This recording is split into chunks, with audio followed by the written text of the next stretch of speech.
कांग्रेस के वरिष्ठ नेता दिग्विजय सिंह ने सोमवार को दावा किया कि उनकी पार्टी के नेतृत्व में विपक्षी गठबंधन India national developmental inclusive alliance को लोगों का वैसा ही समर्थन मिल रहा है जैसा समर्थन 1977 में जनता पार्टी को मिला था।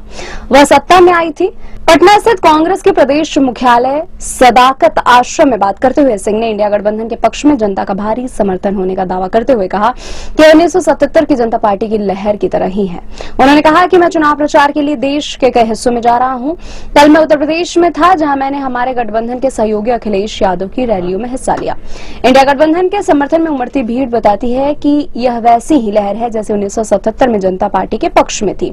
सिंह ने आरोप लगाया कि सांप्रदायिक भाषणों की एक श्रृंखला के बाद उन्होंने एक टीवी साक्षात्कार में कहा कि वह कभी हिंदू मुस्लिम नहीं करते हैं।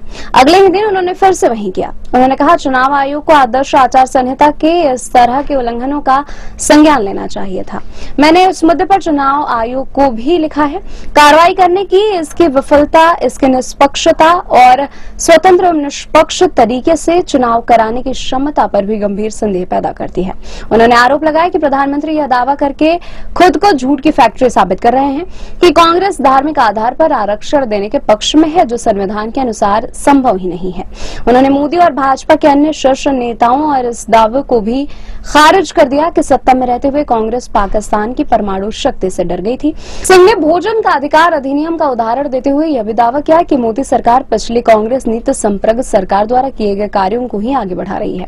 हालांकि उन्होंने पेट्रोल की कीमतों को उदाहरण देते हुए मुद्रास्फीति के लिए सरकार की दोषपूर्ण नीतियों को जिम्मेदार ठहराया। सिंह ने यह भी दावा किया कि चुनाव आयोग ने 1 साल पहले विपक्षी दलों के नेताओं के एक प्रतिनिधि मंडल से मिलने से इनकार कर दिया था, जो कुछ मुद्दों को उठाना चाहते थे, और मोदी सरकार ने निर्वाचन आयोग के सदस्यों का चयन करने वाले पैनल में भारत के प्रधान न्यायाधीश को शामिल करने के उच्चतम न्यायालय के सुझाव को खारिज करके अपने इरादे स्पष्ट कर दिए थे।